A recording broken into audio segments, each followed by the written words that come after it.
What's up, guys? Welcome back. If you haven't been to the channel before, my name is Lili, and this is where I document my real estate investing journey and bring you guys along with me. And today I'm doing something that the real estate YouTube experts would tell you not to, and that's visiting some of my own job sites. Before we get into the video, I'm just gonna give you guys the first pro tip in being a beginner and working with contractors is that when you're getting advice from experts, they're in a very different position than you are. So right off the bat, the reason that I visit my job sites more than someone who is super experienced is because I don't have that experience. So I need to continuously be keeping up with things, letting the contractors know if I want to change something or them letting me know if we're doing something wrong. And when you're first time working with contractors, it's good to be around a lot so that they know you're gonna be coming around and that they're continuously on your job and doing a good job. So hopefully that's a good pro tip for you guys to start. Let's go ahead and dive into the video because I'm gonna tell you other things that experienced investors tell you to do that you probably shouldn't as a beginner, mistakes I've made hiring my first contractors, and the things I've done right that you're probably gonna wanna try as well. Let's go.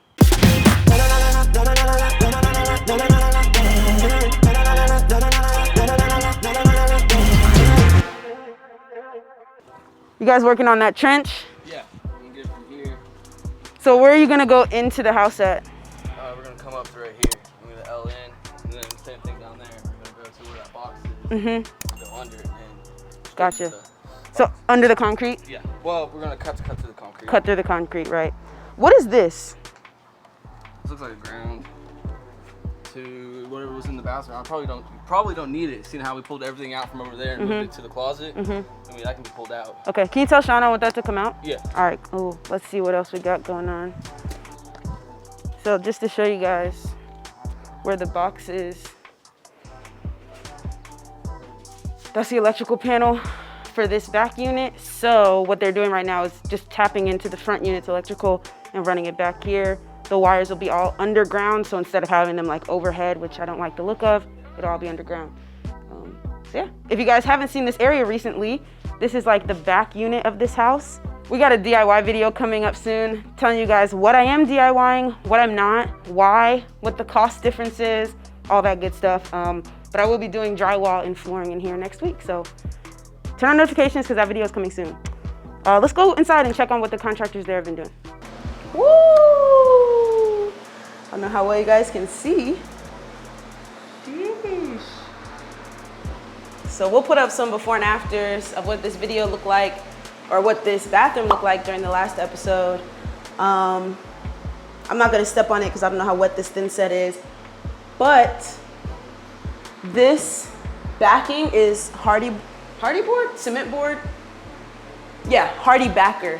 And it goes behind the tile in the bathroom because this is such a wet area.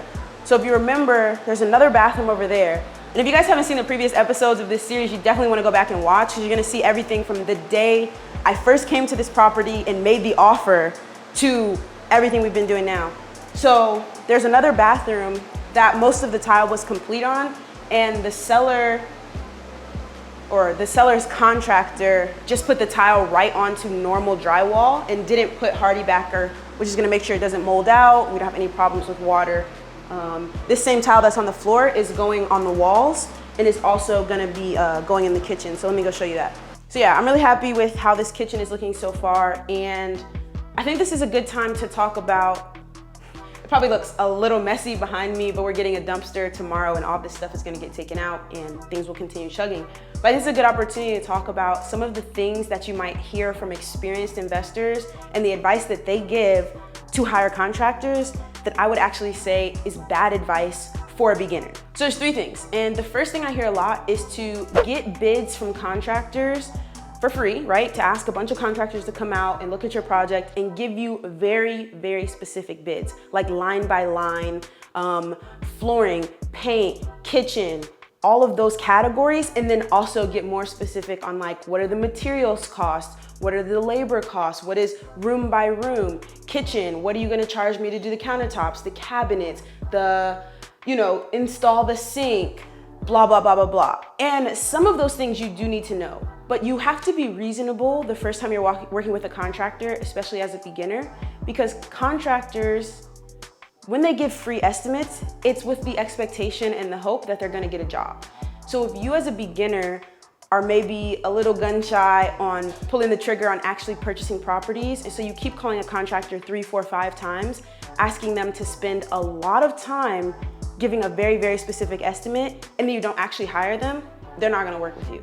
Especially because right now the housing market is so hot, contractors are super busy with people who are actually paying them. So just be reasonable on what you're asking your contractor for, especially if you're asking them to give you free estimates. If you want a really, really specific estimate, it's a good idea to get one because it helps you understand what things cost. Just offer to pay for it, right? Just be like, hey, I'm new at this. I want to get a really good idea of estimating my rehab costs. Can you come give me a full, super detailed estimate and I'll pay you $20, $50, whatever it is. Just so that the contractor doesn't feel like you're taking advantage of them and wasting their time. So yeah, the expert advice isn't necessarily wrong. You do want to get detailed estimates, but it's to be reasonable and to realize that you don't want to create a bad relationship with your contractor by taking advantage of them. So be reasonable, offer to pay if you want super detailed, or just get like general estimates to start. Also, be careful, because another piece of advice that experts give is to like get 3 estimates, right? But if you invite 3 contractors to bid the same job at the same time, that could create some bad blood that like you just want the cheapest person. And so I would kind of stagger when you have contractors come, have them come alone, have a conversation with them, rather than having them all come at once and be like, who's gonna be the cheapest? Kind of creates another negative environment. All right, before we go check out the rest of the house, the last piece of advice that experts give that beginners need to be careful with is the advice to not pay any money up front and only pay the contractor once 100% of the work is done. Like I said, it's a hot real estate market right now. So if you were a contractor and one person was willing to pay you 50% up front and another person wasn't gonna pay you anything, whose job do you think you would be more willing to do? And whose job would you consistently be going back to on a daily basis? Something to think about. Another reason that you wanna be careful paying everything at the end is that the contractor's probably gonna have to buy materials to complete your job. So you might be asking them to pay hundreds or thousands of dollars out of their own pocket and do the work with no guarantee that they're actually gonna get paid. You're saying you're gonna pay them at the end, but that's just, again, not a good work environment for the contractor and is gonna be just a telltale sign of a rookie when you're trying to hire. Don't worry, we are gonna get into the things that you should do, and I'll tell you how to hire your contractor, how to pay them, so that they don't run away with your money, but that they also can get the job done and you guys can have a good relationship. For now, let's go see what the other bathroom looks like. Ooh. Again, I'm not gonna step on it, but I'll let you see. So this is the other tile that's gonna go in this bathroom, and you can see around the shower, there's hardy backer there as well. And then we will seal the actual drywall. So if you get kind of seeing this line where there's hardy backer there on the left, and then there's drywall on the right. The hardy backer is the darker gray with the orange, and the regular drywall is on the right, the light gray with the white. We will seal that normal drywall with some kind of water resistant paint because it's not actually in the shower, so it's okay. And we didn't want to put up completely new drywall in there, so we'll seal it with some water resistant paint so that moisture's not a problem in the bathroom. All right, so we're gonna head out to the next stop, and when we get there, I'm gonna tell you guys some mistakes that I've made on these projects with contractors so that you can get an idea of possibly things that you shouldn't do, and then coming up, I'll tell you the things that I've done right, so the things that you should do. Let's go. Okay, so now I wanna share some of the mistakes that I've made in this first time hiring contractors that hopefully you guys will avoid. And one of them is saying that I will pay for the materials for my contractors, right? So I pay for the materials, they give me a bid just for their labor, and that allows me to pay for the materials, but maybe not pay them the money right away so that they, don't just have my cash and disappear. But the bad thing about that is I did not specify that I would pay for the materials, but not pick them up and deliver them to the job site. So now I'm loading mulch to take to the landscaper, and I don't have a truck. You guys might not have a truck either. And this can just barely fit in my car, but there are some materials that are gonna be too big for you to fit in your car, or that too heavy for you to transport on your own. Or you just might not wanna spend all your time picking up materials and taking them to your contractor. So one of the things that you can do, and this is probably what I'll do next time, is I will do the same system where I will pay for the materials for my contractor so that they don't have to come out of pocket and pay themselves. But in the contract, I will say, I will pay for it, but you'll pick it up and bring it to the job site to work on it. And what you could do is I could have met my landscaper here at Lowe's he has everything, gets it loaded up into his car, I just pay for it at the checkout. Or some stores, Lowe's probably won't do it, but like a smaller store, you could probably just have them call you when they get to the checkout desk and you can give the card information over the phone. Just a couple different ways that you have to figure it out, but that's what I'll do next time is I pay for the materials, but they pick them up and transport them, just because this is hard.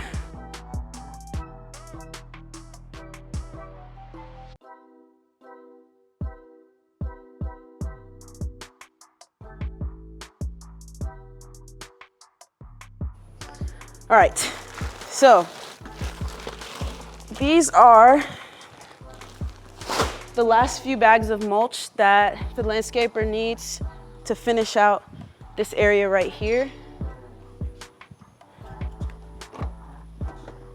And if you look in the garage, I'll tell you guys, hold on 1 second. Ugh.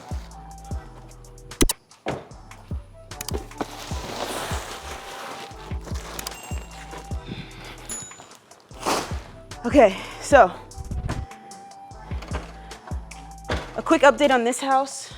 This is the old water heater. It's actually not that old. It is from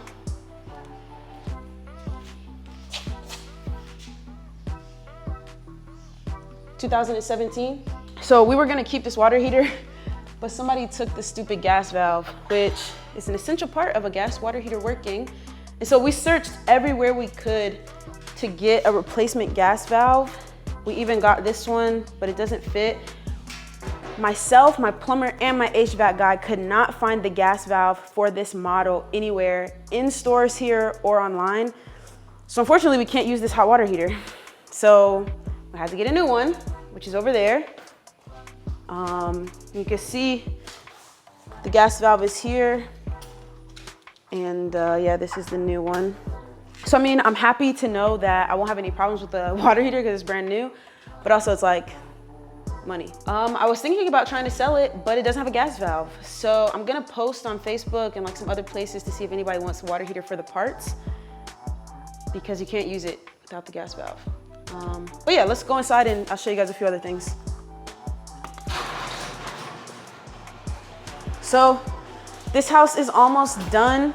I don't know how well you guys can see, but the electrician needs to come and just put these sockets back in place. They're also gonna put a new light fixture there, and my tile guy's gonna come. In order to get this light fixture in and get a plug for the dishwasher under here, had to take out this tile, the electrician did, so the tile guy's gonna come and put that one back. But yeah, I think the kitchen is looking good. It's just about ready. So we got our new appliances. Kitchen's just about done. And if you pan to the backyard, hopefully you can see, but it's been all cleaned up. All the junk is gone. There were some old like lamps and like those old rusted clothing lines and old rusted clothing lines, old window AC units, all that. So that's all been taken out and cleaned up. Living room, light fixtures, new paint, windows need to be cleaned. The whole place still has to be cleaned, but we're just about done. We finally got the carpet and the trim installed in the bedrooms. If you've seen the past episodes, you will have seen the before shots. And this is a 3-bedroom, 1-bathroom house. So we tried to make the bathroom as nice as possible since it's the only one. Got a nice tile. One thing I will say is that reusing materials. This is the same tile that's going in the bathroom, one of the bathrooms that you guys saw earlier. So yeah, it's looking good. The next thing I want to say is, like, as a beginner, one thing to consider when hiring contractors is the order that different contractors should come in. So if you're gonna have a tile person, a plumber, electrician, a paint person, if you're gonna have different people doing all those things, which I recommend, I'll talk about that in a moment, but if you're gonna have them doing different things, as a beginner, you may not know what should come first. And so you should ask them, say, hey, I'm also gonna be getting floors and this installed, because they will be able to tell you. Like my painter's like, oh, have me go after the floor person. Or actually the painter wanted to go before the floor person because they could paint, not worry about getting stuff on the new floors, and then the floor person could come in and get that done.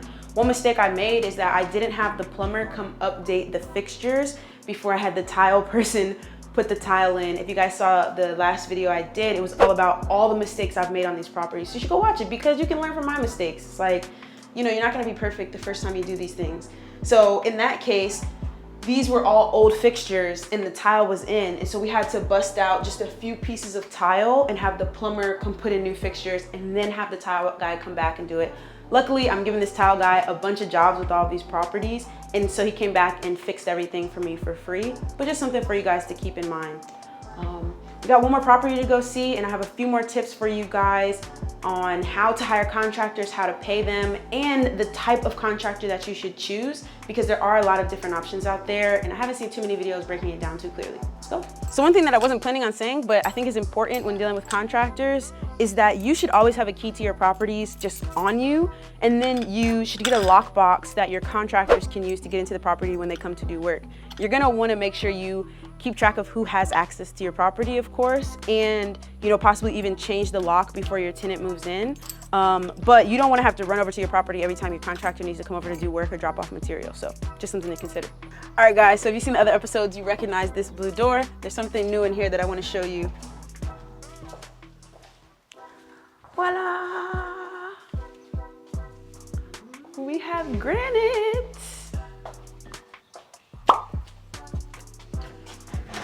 So, what do you guys think? All right, so we got brand new countertops in. So we got the granite countertops, and we're gonna have white subway backsplash tile that is going in tomorrow morning. I actually have the tile in my car because, again, I'm picking up materials for my contractors, but all of that is changing like I recommended to you guys with these appliances. So we have this old stove and dishwasher. These things actually work, so they're probably gonna get cleaned up and sold. But this what is this? This stove is hardwired, which means like there's not an outlet back there. It's just like in the wall, the wire is. And so I need an electrician to come and change that because it's just not the right way to do it.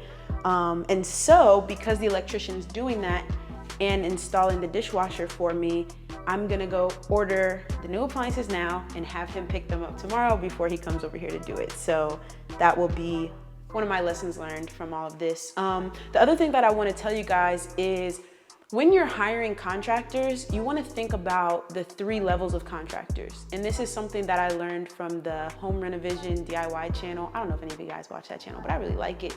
And he talked about there's 3 levels of contractors. And I'm probably not using his exact language, but this is where I got the idea. So there's like the installer, right? Somebody who can like come install your flooring or come install light fixture. Well, but probably not light fixtures, never mind. Somebody that can come install your flooring or install your doorknobs and just things like that. Then there's like the owner operator who is no longer just like one individual. There's someone who has like hired people to work for them, but they're still like involved in their business and doing the work as well. So like my tree trimmer is an owner operator, right? He's had this company for 10, 15 years. He has like a crew of 3 or 4 guys that work with him, but he's still up there on the ladder trimming the trees on each project, pretty much. Then there's like what I call the marketer. And those are like the people when you're driving down the street, you're gonna see like a billboard for like their HVAC company or, you know, their roofing company.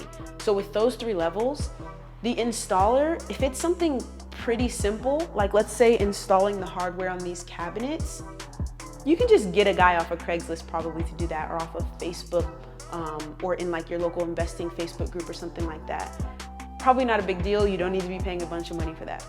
But then when you get to like the stuff that takes a little bit more care, like linking up your light fixtures, the electricity, all that stuff, doing your plumbing, doing your HVAC, you probably want to move up. Tree trimming, you probably want to move up to an owner operator because they have a little bit more experience. They have a crew, so that means they know what they're doing. They've taught people how to do it. They're a little bit more dependable, but they're still affordable in a way that like the marketer isn't. And I think about if somebody has a billboard, where are they getting the money to pay for that billboard?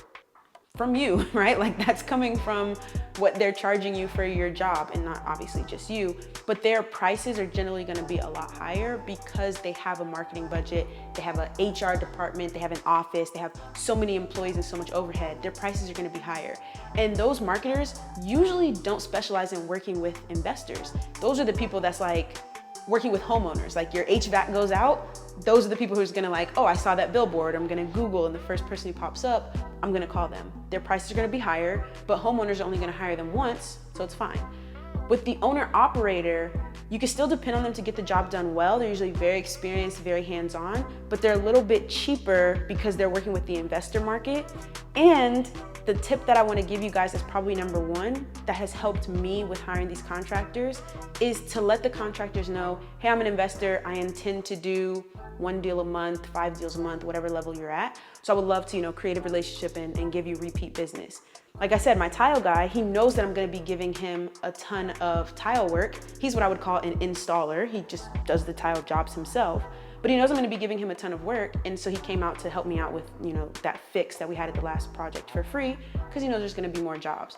So just think about what level of person you need for each job, and know that if you're hiring like a general contractor to oversee the entire thing for you, they're probably more in the lanes of a marketer, where they're gonna go out and hire the owner operator or the installer and then add their fee on top for doing all those work and finding those contractors for you. So just be aware of who you're hiring and what you actually need for each job.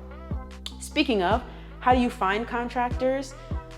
Thumbtack is a really good way to find contractors, and this video is not sponsored by them. Maybe one day I will have a video sponsored by them, but it's a really good way to find local contractors, especially installers and owner operators, because they can post on Thumbtack like, hey, I'm a plumber, I'm an electrician in this area, without buying a billboard, right? So that's a really good place to find them. Your local Facebook groups, Craigslist, different things like that. A lot of times if you're driving by a neighborhood, the contractors will put a yard sign, like a painting sign or a roofing sign in the yard. You can call them, so that's a good thing. And then when you do think about hiring someone, you wanna give them the scope of work of what you need done. Hey, I need my cabinets painted, top white, bottom blue, whatever. Give them the scope of work, and if you can, go to one of their active job sites that they're working on right now. Like, hey, can I come by a job site and see your work? If they don't want you to come, probably a red flag. If they don't have any job sites, probably a red flag. Because if they're a good contractor and they're just like not doing any work for the next 2 weeks until your project starts, they're probably not that good. So if they're busy, if they have work, if they can let you see their work, that's a good idea for you to just go see what's going on. Is it clean? Are they doing a good job? Is it quality? And that'll help you, choose a good one. All right, the last piece of advice I want to give you guys is about paying the contractors. So you find a good one, installer or owner operator usually, and now you want to pay them. This is how I'm going to be doing it. Take it or leave it, whatever. I am going to be paying for the materials, but having my contractors pick them up and transport them to the job site. And then depending on the length of the project, I will either pay 50% once 50% of the work is done, and then the rest once it's completed, or I will just pay for the materials and pay 100% once 100% of the work is completed. Reason being, if it's a super long job, like let's say it's a week or 2 weeks or 3 weeks, I don't want my contractor going that entire time without getting paid, because then my job becomes almost like a burden to them, right? But if I know that it's gonna be a 3-week project, after a week and a half, when they're done with half of it, I'll pay them half. And then when they're done with the whole thing, I'll pay them 100%. If it's a 1-day project and you need materials, I'll pay for the materials and I'll pay you at the end of the day when everything's said and done. But anything over a week or two, I would probably pay 50% at the halfway point and then go from there. So hopefully this video is helpful. Let me know in the comment section what else you guys want to see in this first time flipper series.